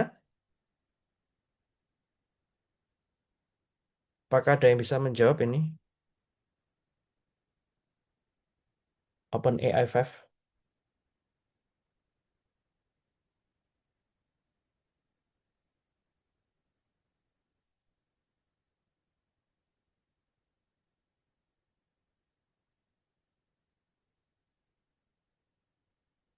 OpenAI 5 Dota Persona model.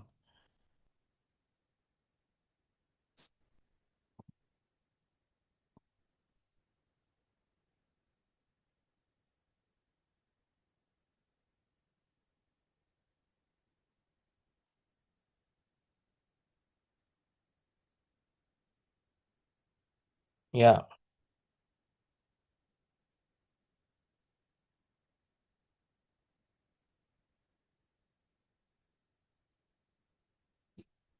ya ini ada di anu ya, ada di papernya teman-teman ya.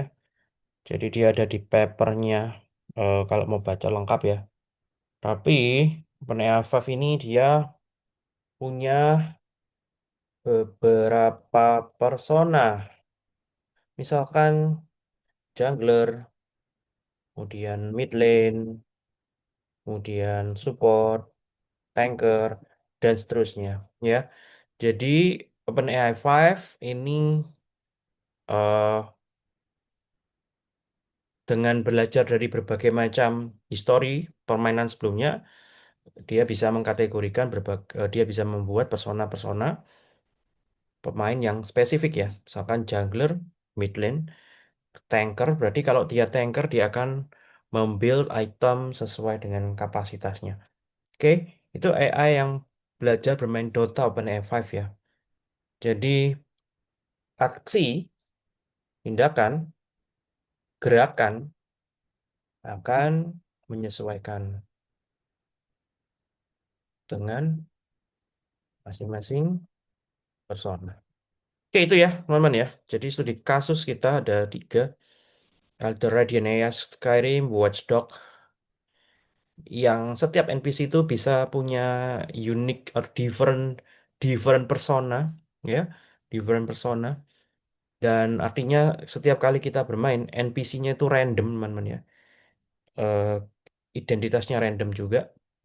Kemudian ini OpenAI 5 punya persona untuk masing-masing eh, apa gaya bermain.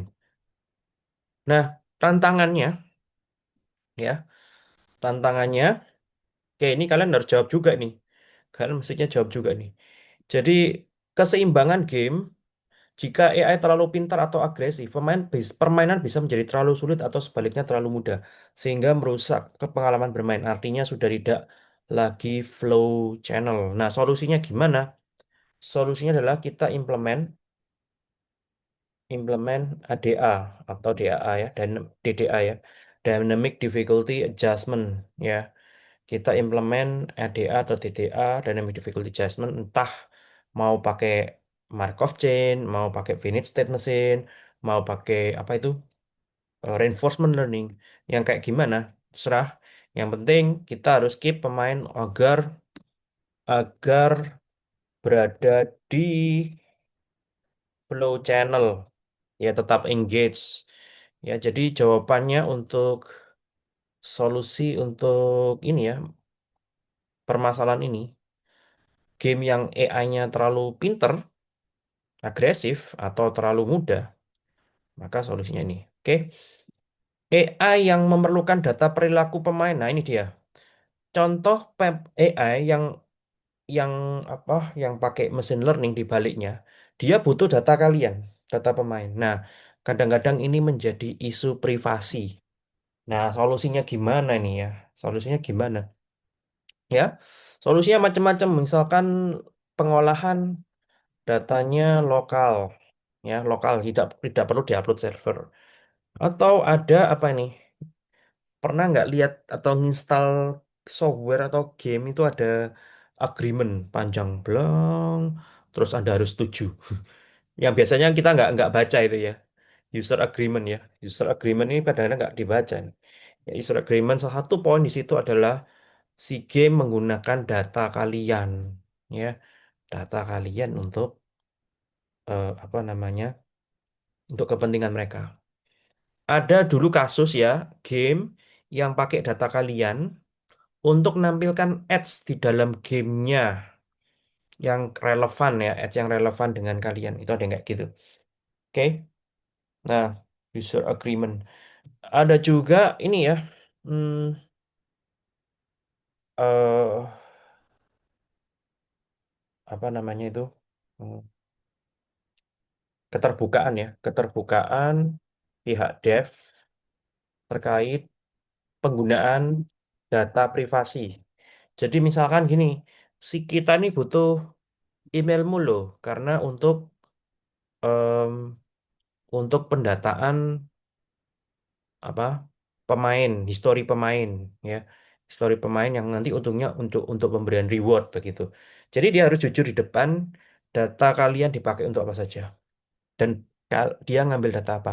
Contoh yang lain, game saya butuh data lokasi kalian, keberadaan kalian di kota mana kayak gitu ya, kota Surabaya atau di mana. Contoh kayak game Pokemon Go ya, dia akan kolek kalian tinggal di kota mana. Tujuannya dia kolek kota kalian dan pinpoint lokasi kalian itu tujuannya adalah untuk generate konten yang lokal, secara lokal ada di dekat-dekat rumah kalian. Nah itu. Nah, karena agak ngeri-ngeri sedap ya teman-teman ya, kalau game kayak Pokemon Go, kita memberikan informasi lokasi tempat keberadaan kita, which is orang lain juga bisa lihat, gitu kan agak ngeri-ngeri juga ya. Oke, nah itu yang kadang-kadang yang orang nggak suka, nggak setuju ya. Saya membagikan informasi, takutnya, oke lah, kita trust developernya nih, kita trust developernya nggak bakalan ngapa-ngapain dengan data kita. Takutnya dia dihack, jadi gamenya dihack oleh hacker dan data kita ke expose. Nah itu yang kita takutkan teman-teman ya. Jadi pihak dev harus jujur, terbuka, dan harus menunjukkan bahwa gamenya secure, aman ya. Oke, konsumsi sumber daya komputasi ya tidak dapat dipungkiri, teman-teman ya. Solusi-solusi berbasis AI ini kadang-kadang memperlambat performa game. Padahal game yang baik itu kita kejar di angka berapa itu? 30 FPS sampai 60 FPS ya.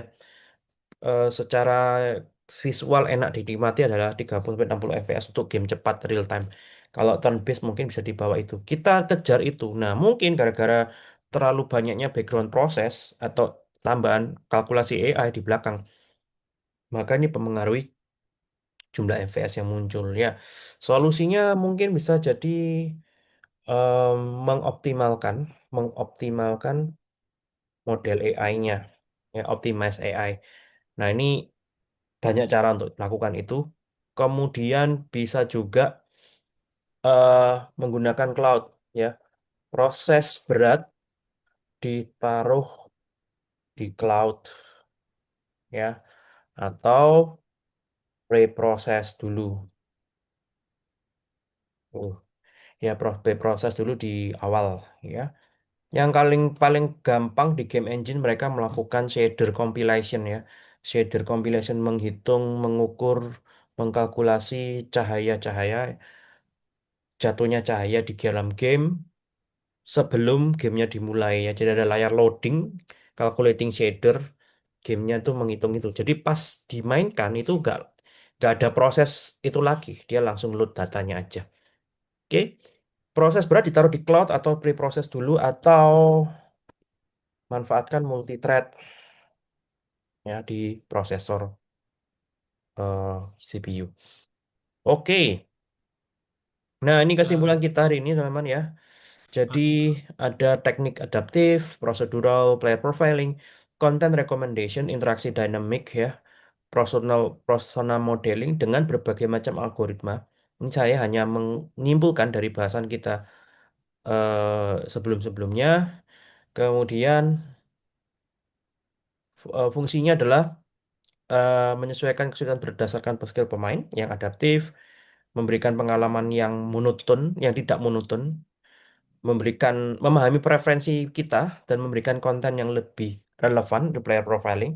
Contohnya adalah game MOBA, ya game MOBA untuk matchmaking ya, meningkatkan engagement dan monetisasi. Goalnya dari content recommendations, terutama untuk game mobile itu adalah kalian belanja nih, belanja kosmetik, belanja item di dalam game ya. Tentunya pakai mereka menggunakan content recommendations. Kemudian interaksi dynamic ya.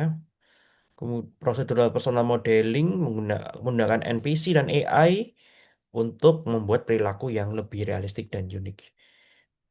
Nah, untuk Pak, yap, boleh saya tanya sedikit tentang privasi itu.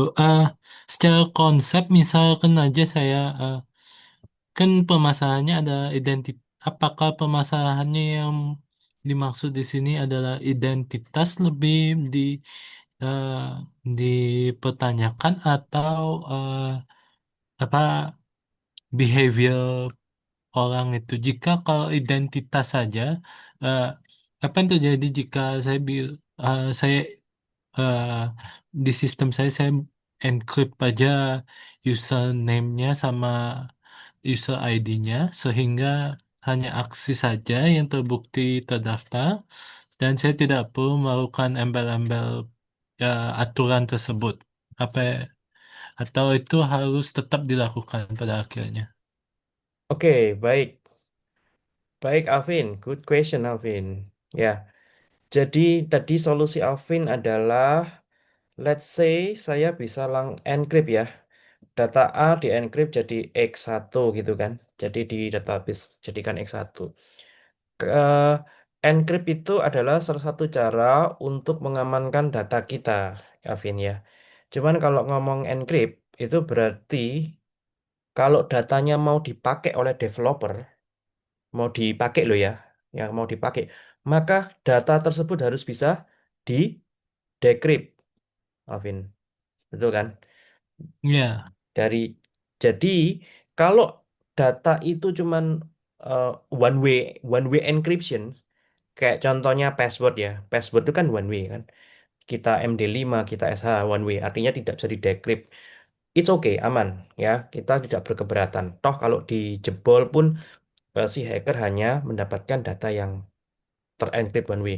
Tapi masalahnya ada data, let's say nama pemain atau email pemain yang kita simpan secara encrypt, tapi developer pengen pakai itu. Maka developer harus punya cara untuk mendecrypt data tersebut, ya. Nah, selama two-way encryption-nya diberlakukan oleh pihak dev, maka data kalian tidak aman. Begitu ya, Alvin ya. Jadi selama bisa didecrypt itu jadi tidak aman.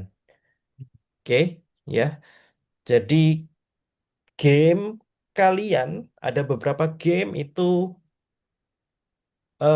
mengkolek informasi kalian. Masalahnya yang dia kolek itu bukan cuman sekedar nama sama email, tapi behavior kalian di dalam game.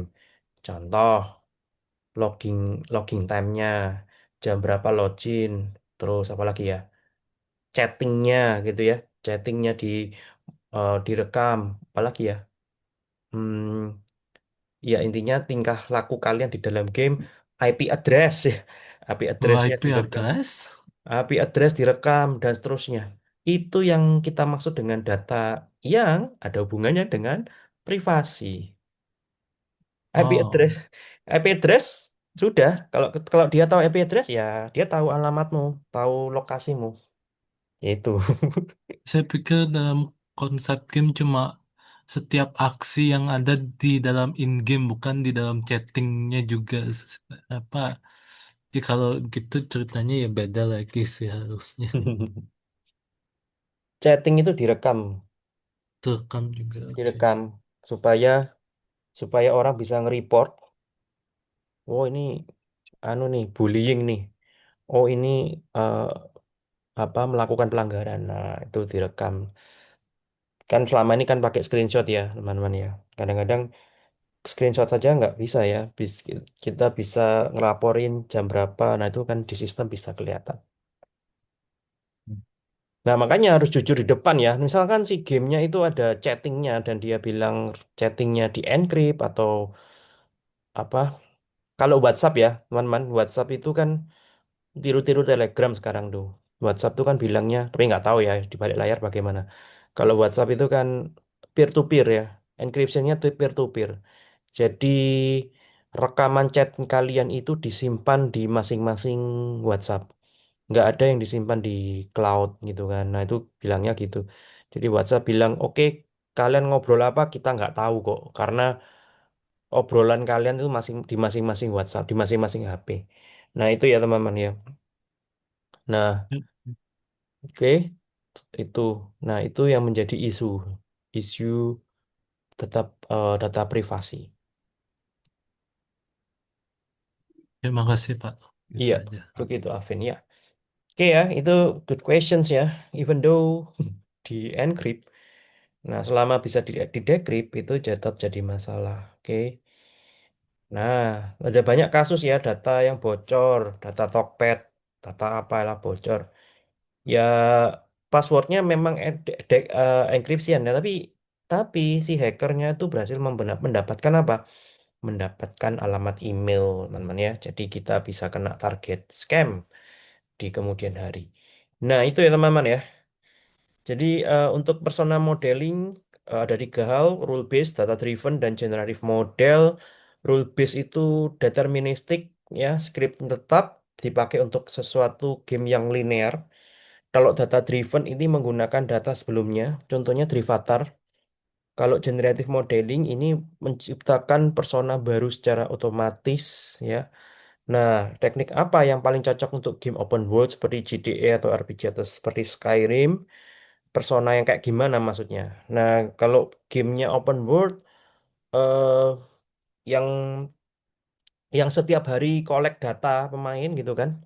Itu kan sangat sangat memungkinkan kita bisa pakai data driven modeling untuk bikin personanya ya, game-game open world. Oke. Open world online apalagi ya, open world online. Nah, kalau game-game seperti RPG, Skyrim gitu kan, supaya menambah nilai ini ya, nilai replayability dari gamenya sendiri, kita bisa pakai generative modeling untuk membuat AI yang punya persona yang baru ya setiap kali kita bermain. Belum lagi generative modeling untuk dipakai untuk dialognya. Oke, ini adalah beberapa references yang kalau kalian kepingin intip-intip em, apa namanya jurnalnya, artikelnya, silahkan dicoba dibuka. Oke, mungkin itu teman-teman ya. Mohon perhatian minggu depan itu sama. Saya akan di slide saya ada studi kasus. Nanti saya akan tunjuk kalian untuk menjawab studi kasus itu ya. Silakan boleh Google untuk menjawabnya. Jadi minta perhatiannya agar lebih aktif ya, lebih aktif dan ini ya, lebih aktif menjawab di kelas terutama di bagian studi kasus. Oke, mungkin sampai sini dulu teman-teman materi kita hari ini. Apakah ada pertanyaan?